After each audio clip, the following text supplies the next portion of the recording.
Hello Nidorinas and Nidorinos, I'm KingNido, and today it is the Holland Allies going up against the Petalburg Razors in the PokeType League TCG, and this is the first matchup between two sides this season who did not make the victory road in our inaugural season. But the last time these two sides met, the Allies were able to clean sweep the Razors. But with that said, the last time we saw the Allies, they were being clean swept to prevent them from making victory road. So with that said, let us know in the comments below who you think is going to win this matchup. Will it be the Rainbow decks? Will it be the colorless decks? Let's go! 3, 2, 1, go!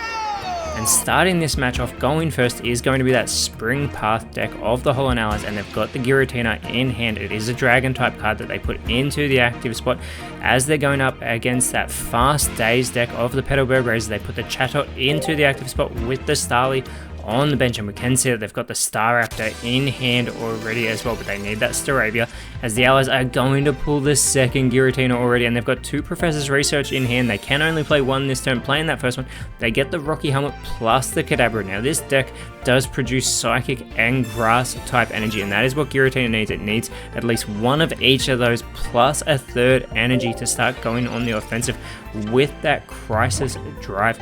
As it is now the Staravia being pulled for the Razors. They've got exactly what they need for that Staraptor. As they play the Pokeball, they're going to get the Cyclizar out of this Fast Days deck as well, and they're going to put the Rocky Helmet on to the Chatot, who does only require one energy to go on the offensive with this Fury attack, where it will be able to flip 3 coins, and for each heads it does 20 damage, so it could halve the health of this Giratina right here, right now. Gets the tails, gets 3 tails. There will be no damage being done by a Chatot to Giratina, but that also means that Rocky Helmet will not come into play just yet, as now the Allies are pulling the Abra, which is fantastic, because as we said, they've got the Kadabra in hand. They're going to play the Professor's Research. They've got the 2 Leafeons, they get the X Speed, and they get the second Abra. Now they're only going to put one of them down at this point, it seems, not putting in any energy on that. Instead, they're going to focus onto the Giratina. Now we know that the next energy being produced for them is going to be a Psychic energy, as the barrier has been pulled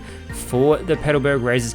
This allows the Staraptor to go on the offensive with 2 less energy on it than is required, as they get a first energy onto the Staravia, who's just been put onto that Starly. And again, they're going for that Fury attack with this Chatot. This time they get 1 heads. They get only 1 though, followed up by 2 tails, so it gets that 20 damage onto the Giratina, but that Rocky Helmet gives 20 damage immediately back to the Chatot. And as we come back over to the Holland Allies, they have that Pokemon Center Lady in hand, who can restore 30 health of any Pokemon with damage on it, as they are going to evolve this Abra into the Kadabra. They don't have an Alakazam in hand yet, and again, they still don't have an Eevee for those Leafeons, as they are continuing to produce these Psychic type energies. And they do send it back over to the Razors, who pull their second Starly as well. And again, they've got that Barry in hand, and they're going to retreat the Staravia. Now putting that in, the Chatot putting that into the active spot is the Staravia, who is now going to become the Staraptor. It gets its second energy on it, not enough to go for this Brave Bird, but with the Barry, it reduces the cost by 2, so it only actually needs 1 energy on it. It's going to do 130 damage, taking Giratina off the board. It does get the recoil damage from the Brave Bird of 20 damage, plus the additional 20 as well from that Rocky Helmet. Sorry, I believe it was 10 damage from the Brave Bird, but still, that is a lot of damage that this Staraptor can produce, and it is the second Giratina going into the active spot for the Holland Allies, who finally pull the Eevee, but the Petalburg Razors have taken 0.1 in game 1 of this best of 3 series, and they're having a look at those Leafeons as they get another energy on to the Kadabra. Now that Leafeons require at least 1 grass energy, and they're still yet to produce one on the side of the Holland Allies, whereas the Petalburg Razors are having a much more fortunate time producing any energy. But another Brave Bird with that 3rd energy on to the Staraptor, and I apologize, it is 20 damage being done to the Staraptor with that recoil damage, but that's 2 points now for the Petalburg Razors. They are in full control here. They are looking to put the Holland Allies through a clean sweep in return, as that is what they were on the receiving end of the last time these two sides faced off. The Pokeball from the Holland Allies does get that last final basic Pokemon, the Eevee, from the deck of the Holland Allies. And speaking of Eevees, the one on the bench has just been evolved into the Leafeon. They still need an Alakazam though, as they get a third energy. This Psy Shot only requires one. The Kadabra will do 30 damage to the Staraptor, bringing it down to 60 health, but Staraptor is free to take this Kadabra off the board. They pull the Staravia. They can generate an energy here, but they do not need to. They are going to finish game 1, taking all 3 points and that Kadabra off the board. Staraptor, an absolute powerhouse for this Fast Days deck. And as we reset the board for our game 2 in this best of 3 series, regardless of the outcome of this game 2, we still play game 3 because it does contribute to our overall leaderboard for the season, as it is the Hall of Origin deck now from the Petalburg Razors, putting that Bidoof into the active spot. It is the Eevee for the Holland Allies and their Champions Path deck, because this one has the Glaceon in it that they can set up, but we can also see they've got the Gabite in hand as a Rocky Helmet is pulled for the Petalburg Razors. They're going to play their own Pokeball on this go, getting out the Regigigas from that deck as well. Now there is only one Regigigas in this deck, as well as one Arceus, but they do put that Rocky Helmet onto that active Bidoof, who does require 2 energy, as does the Eevee that is the active spot for the Holland Allies, and they've just pulled the Cynthia, who partners up perfectly with the Garchomp in this deck, and it is the Pokeball that produces the Gibble for the Allies, but they've got the Professor's Research as well. This allows them to draw another 2 cards. They get the second Cynthia and they get the Garchomp. They've got the full Garchomp line in hand, who does require at least 1 water and 1 fighting energy, but first they're going to put a water energy onto the Eevee here in that active spot, but it does 100 damage, as well as the Porygon Z has been pulled for the Petalburg Razors. They're going to get that Bibarel onto the Bidoof here, who also still only requires 2 energy for that Rolling Tackle that does do 60 damage. It could take this Eevee out in 1 turn, but they have just pulled the Glaceon, and they will be able to get a second water energy that is required. It does require at least 2 water energy. It cannot use a fighting energy to produce this Ice Beam, but we do see the Gabite now being put onto that Gibble, as this Ice Beam will do 60 damage to the Bibarel, but it also can leave it with that paralysis if the Allies flip their heads, and they do flip their heads. The Razors are stuck with Bibarel in that active spot, but it does have that Rocky Helmet returning the 20 damage to the Glaceon as they pull their second Porygon Z. And they're not going to worry about putting the energy onto the Bibarel. Again, it is paralyzed in that spot. It can't retreat. It can't go on the offensive right now. They're stuck, having to end their turn. And it is now cured of that paralysis, but Glaceon will be free to wipe Bibarel off the board, getting the Holland Allies' first point for this season. Unable to get one in game 1, they put their own Rocky Helmet onto the Glaceon, and they get a fighting energy onto that Gabite, who has now become the Garchomp, and we can see that the water energy is being produced on the next turn. They've also got an Irida in hand that does restore 40 health from any Pokemon with a water type energy on it, as they do get to flip the coin. They get the paralysis again, but this time it doesn't matter because that Bibarel has been taken off the board, but not before it does get that 20 recoil damage onto the Glaceon thanks to that Rocky Helmet.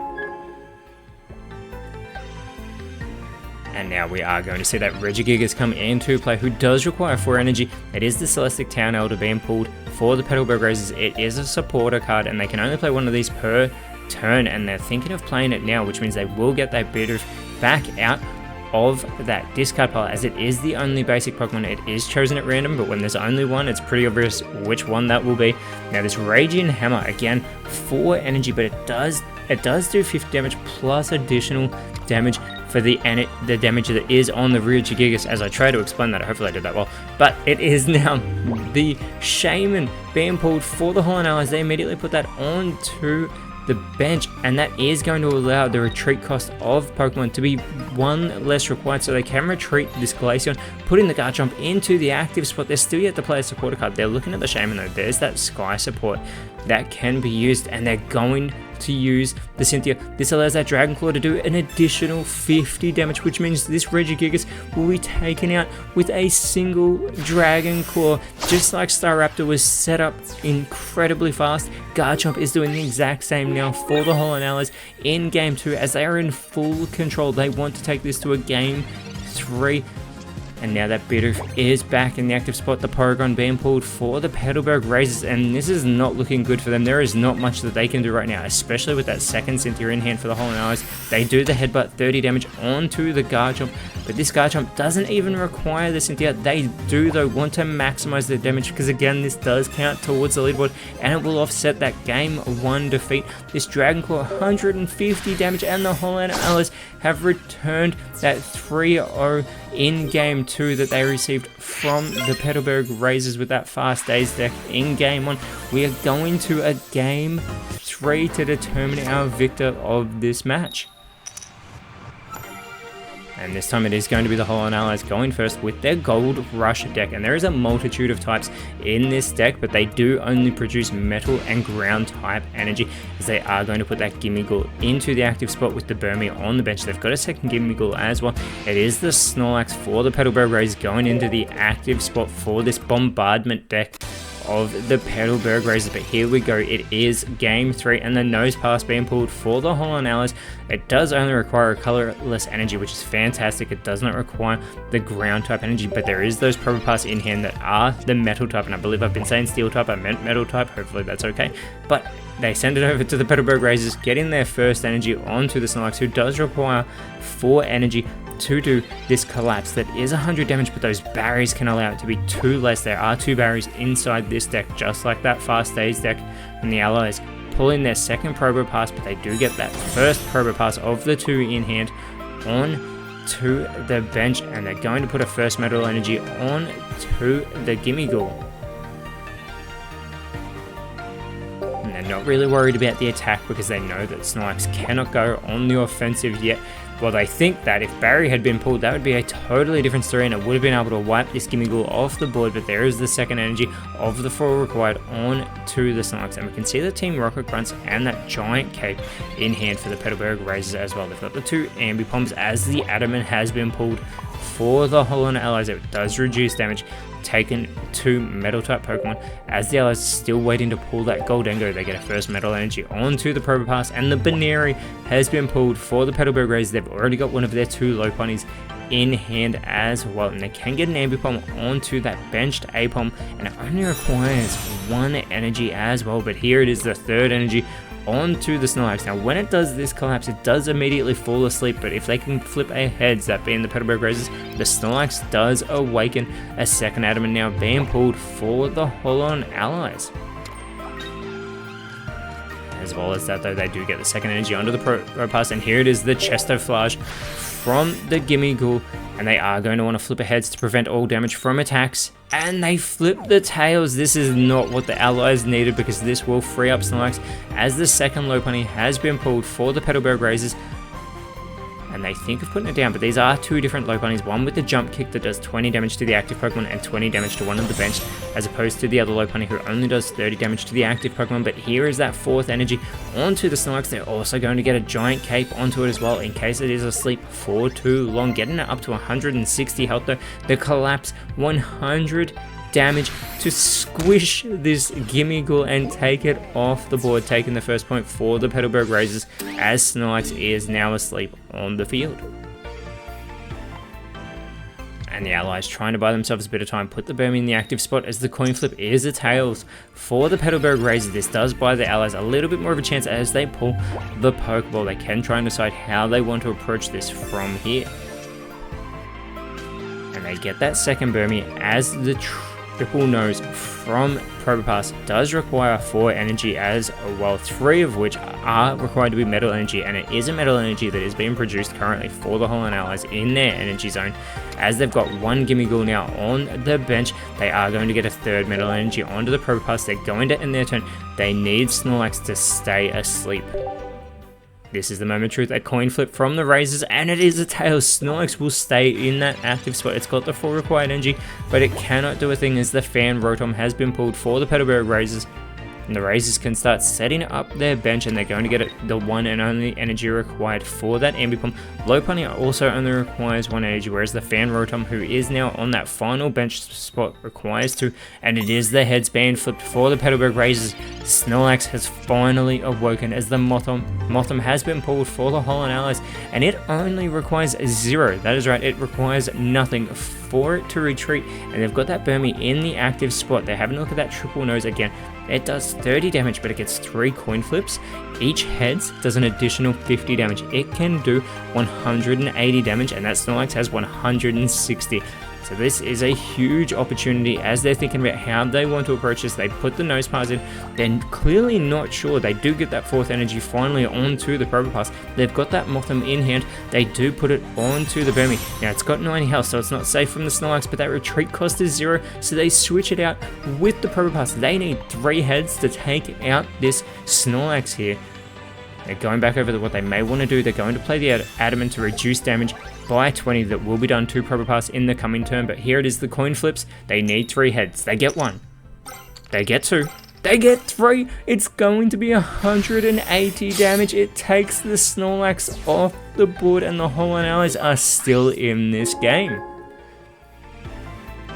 And with all the damage already being produced in this 3rd and final matchup of this best of 3 series, they have done a great deal of damage for 1 point each, as the Petalburg Raiders need to decide who they want to put into their active spot. They're going to go with the Ambipom. They pull their 2nd Fan Rotom as well. They've still got a 2nd Baneri and a 2nd Ambipom in that deck, as they are going for the coin flip with this double kick, but unfortunately they are unable. Sorry, it wasn't with the double kick. They have the double hit. They haven't gone for that yet. They tried to use the Team Rocket Grunt to get the energy off of the Probopass. They weren't able to get the heads though, and again with the double hit they're unable to get the heads, so they only get 1 energy off the Probopass, which is not enough. However, when we say it's not enough, as we're clearly not paying enough attention, it is a fighting energy being produced, which means this Probopass can't go on the offensive because it requires 3 metal energy. So that means that this Ambipom is safe. And we said Ambipom's still in the deck earlier. We meant Apom. We're catching up. We got this. As they send it back over to the Petalburg Raiders through the Hollow Allies, they pull their 2nd Snorlax out of this deck. And they're thinking, and they do immediately put it onto the bench. They had good success with it at first. They're going to try and have better success with it. The second one here, again, with this double hit, it requires a head, 2 coin flips. They get a tails again. They get a heads on the second one, so they do get 40 damage onto this Probopass. And we need to keep in mind there's still those 2 berries in the deck of this Petalburg Raiders as the allies pull their Pokeball. They're going to play that, and there's no basic Pokemon left in the deck of this Gold Rush deck. They're going to get the 2nd energy. That is once again a fighting type energy onto this Mothim. The next energy being produced though, it is a metal energy. This is key for the Hollow Allies. They don't play the Adamant though, as the Professor's Research has been pulled for the Petalburg Raiders. They get a Barry and the 2nd Professor's Research, but this is fantastic for them because Ambipom only requires 1 energy that's already on it for it to retreat. They can get a 2nd energy onto the Snorlax that will free it up to go for this collapse onto the Probopass. There it is, the 2nd energy. This must be the play they're going for. They need to get this Probopass off the board. No, they're not going to do it. Instead, they're going for the coin flip. They get 1 heads, another 40 damage being done to the Probopass. They're trusting that this Probopass will not be able to flip enough heads to take this Ambipom off the board. They do pull a Pokemon Communication. They've got the Burmy in hand, so they must want the Gimmighoul. And here it is, finally being pulled from the Gold Rush deck. The Gimmighoul has been found and immediately placed. Sorry, the Goldengo has been found and immediately placed onto the Gimmighoul as the Probopass gets its 3rd required metal energy. This triple nose, they're not going to worry about the Adamant because if Ambipom were to flip 2 heads, it would take it out. There is 1 tails, 1 heads, 1 tails, which means Ambipom is safe with 10 health remaining. If it can flip 2 heads, it will take Probopass off the board as finally an Apom, that 2nd Apom being pulled for the Petalburg Raiders. And they're thinking about how they want to approach this. Do they want to risk giving up that 2nd point? They're taking their time, are the Petalburg Raiders. They get a 3rd energy here onto the Snorlax. They've got the Professor's Research. They have a Barry. They're going to retreat the Ambipom. They don't want to drop any more points. They put the Snorlax into the active spot. They're not Oh, they're going back and forth in their hand.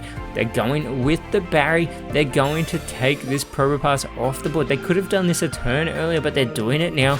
And here it is, that second point being taken for the Petalburg Raisers. They need one more point to win this series. The Holland Allies still need 2.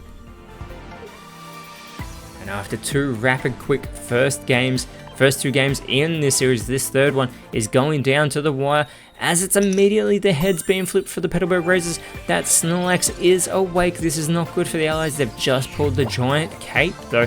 This could buy them a bit of time if they go on the offensive with this Mothim. Instead, they're going to retreat it for 0 cost. They could have put the Giant Cape, which means it could have survived a Snorlax bombardment, but now they're going to get a Ground-type energy.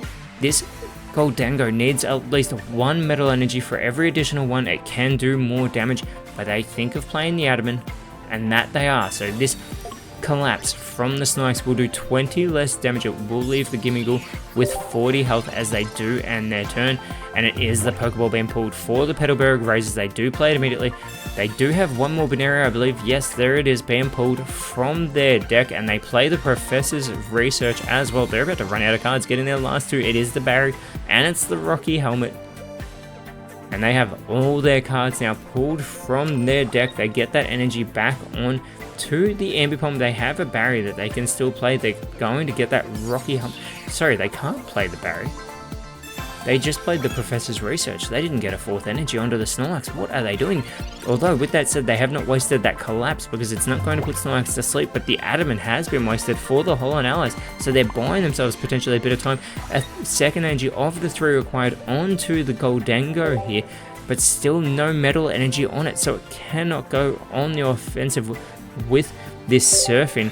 That it can do. So it comes back over to the Petalburg Raisers. No more cards left to pull. They are going to play the Barry now. They're not worried about getting an energy onto it. They know that they can buy themselves a bit of time. Instead, they get an energy onto the Lopunny, and here is the Collapse. 100 damage onto the Goldango. No Adamant to reduce that damage, but Snorlax has fallen asleep. And Snorlax has awoken already from that quick nap. This is not good for the Allies. They are pulling that Burmy back out of that deck. This Goldango is going to retreat. Now they have that Giant Cape. They can put that onto the Mothim. This is what they should do. It will buy them a little bit of time. They need to not rush this. They need to not panic. They've got the Giant Cape. This will increase that health of the Mothim by 20, which gets them to 110. But when they go on the offensive, they're going to connect with the Snorlax, and they will get that 20 recoil damage from the Rocky Helmet. They get the 50 damage onto the Snorlax, but this puts the Mothim back into elimination range, which opens up that Snorlax. They only need to put the 1 energy, onto the Snorlax, and with a final collapse, Mothim will be squished, and so will the Holland Allies, as the Petalburg Raisers finally take game 3 to win this series after an impressive back and forth contest that will put the Raisers up into 2nd place, whereas the Allies move down into 9th. But with that said, Nidorinos, thank you so much for watching. Let us know in the comments below what you thought the best card was, and if you enjoyed what you saw, please leave a like, share, subscribe, but more importantly, always remember, send thanks, and I'll see you when you see me.